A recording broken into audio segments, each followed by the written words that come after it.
I'd like to thank all those in attendance, those near and far, all our guests, all the parents that came out, used to support us. This is a great occasion. When I started out at Morgan Park, of course, I did not foresee this 25 years later or even 20 years later. It's pretty much there for a need. I went to Chicago Public Schools, and as Nicole Randall told you, along with Kathy Williams, they were in need of a coach. So this was an opportunity to come back to the city, Chicago Public Schools, and share my passion. I'm glad you all have allowed me to share my passion with you. 25 years later, here we are. What a great occasion.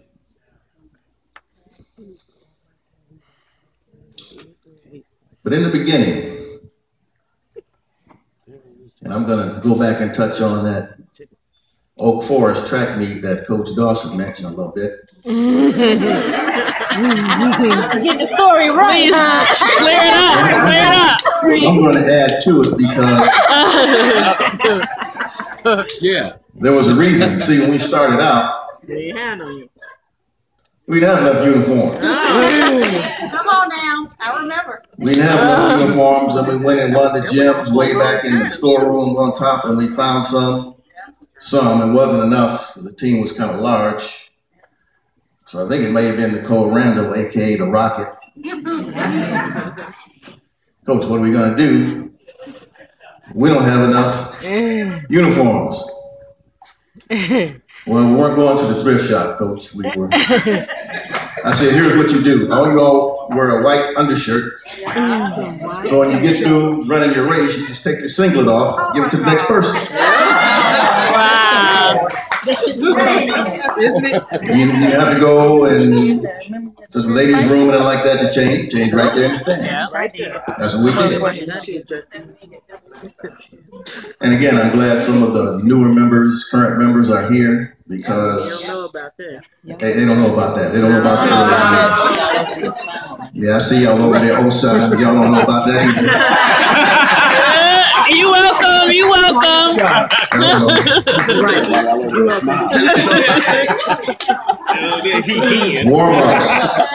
Warm-ups were whatever you brought from home.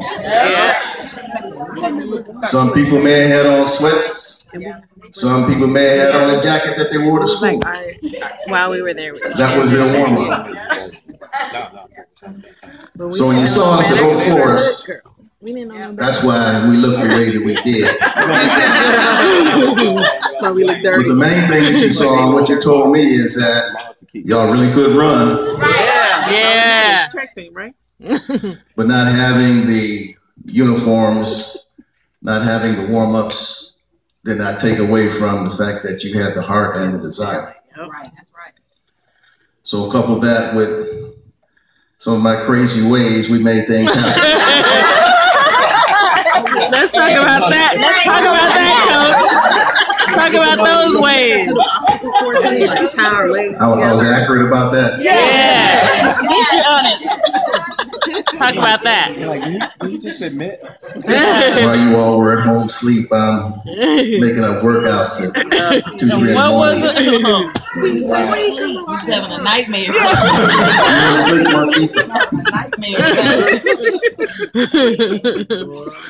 But with the help of administration, we started to do well. We got some uniforms, and we started going out to meets.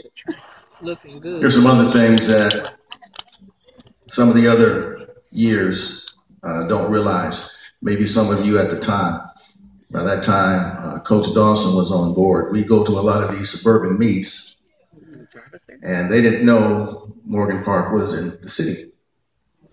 We come out there and, oh, Morgan Park, where are you all from? 111th and Vincennes. Oh. Now, you all weren't doing anything bad. You're conducting yourselves always respectable, never a problem. But wherever we went, we had that stigma You were from the city of Chicago, inner city. You were going to do something at any moment. And at quite a few of those meets, you all don't realize this too, when we put our lineup together, a lot of times we had to put up a lineup that we had to make sure we did not win the meet. Because if we won the meet, then things would start to happen. They would start to say, well, we didn't get your entries in time. We didn't get your entry fee. To the point where I had to get a copy of the canceled check for Miss Carter and take it to the meets to show them that we had paid our entry fees. One particular school I won't mention, and we got to the meet early for some reason. I don't know why we were there early.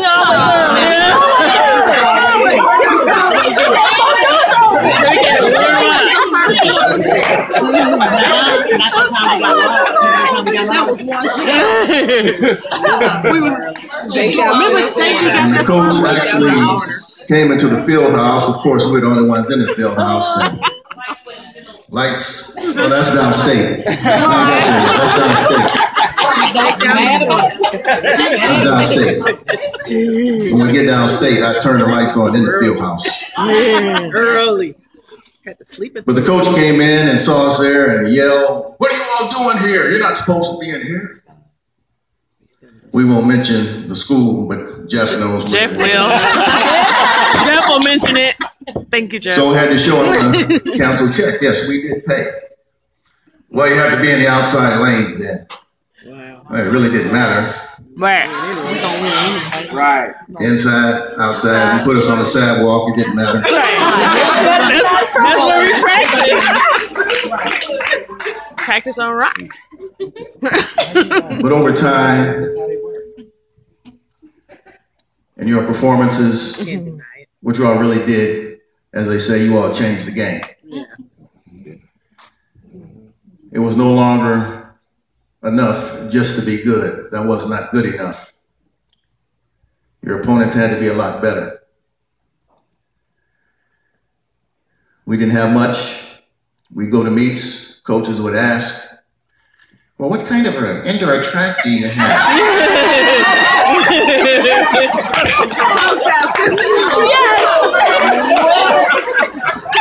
Whatever the hell made on it.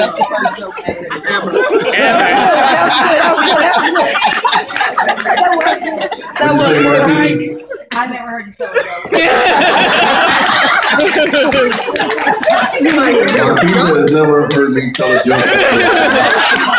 Marquita can't imagine me in the aisles of Jewel shopping. Is that what you said? I remember. So they wanted to know what kind of indoor track did we have. I said it was about 150 and it's shaped like an L. It's a hallway. And stairs. It's one lane, but we can make it into 2 lanes. Stay in your lane. And actually at that time, and you all really started to perform, when you're in the moment, you don't really realize that you're creating history.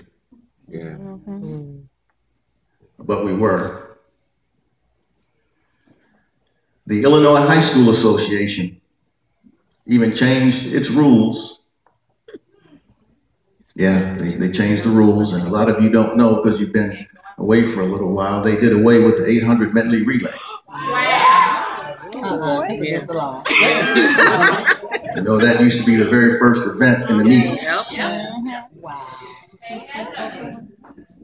Are you ready?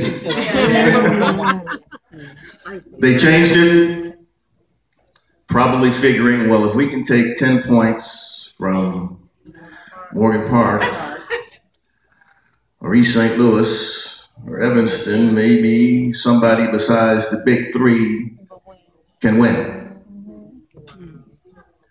Is that what we were called, the big 3? Because most of the time we were in the trophy circle. There were meets that changed their format. We used to go to a meet at Oak Park High School. Who remembers the Oak Park meet? Indoor meet. Yeah. Indoor It's a meet lot of at Oak laps. Park. A lot of laps. First one there. Like 5 laps. Can't get in. That's when I had to share. Well, I wouldn't want to be late, so I had to get there a little bit. A little bit. It's a lot of laps, coach. And we'd been going to this meet for a while. We ran that for that. And we changed the lineup, Coach and I, to work on the things that we needed to see for later on, not just that day. Someone, it was probably Marquitha,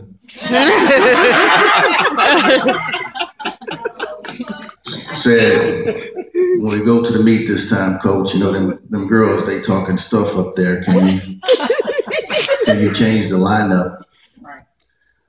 So we did. I said, well, if you're going to go up there and do anything, then you need to hit them where it hurts, and you need to win the 4x8.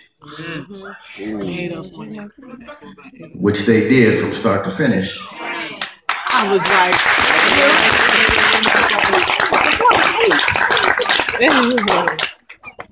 Everybody was training for that. Then we won another one, and then they started to change the rules. Because Leo had won a couple of, it was a co-ed meet. Leo had won a couple times on the boys' side. My good friend Ed Adams at Leo, we were teammates together. So they changed the rules, and they made it co-ed scoring. So at that time, We didn't Orchard have Park didn't really have a boys' team. So No, we didn't. that kind of took us out of the scoring. And they paired Leo, I think, with Mother McCauley or someone, so that took them out of the score. But these are the things that used to happen to us at meets. A lot of things we kept away from you because we didn't think you needed to know that. Parents might have wondered, why are you all always changing meets every year? Well, we're not going to go to a meet where they're going to treat you badly. We'll just find another meet. So we end up doing a lot of traveling. Oh, yeah. So we had our indoor track. Ms. Carter already went over the staff of some of these other schools that we were up against, 5, 6,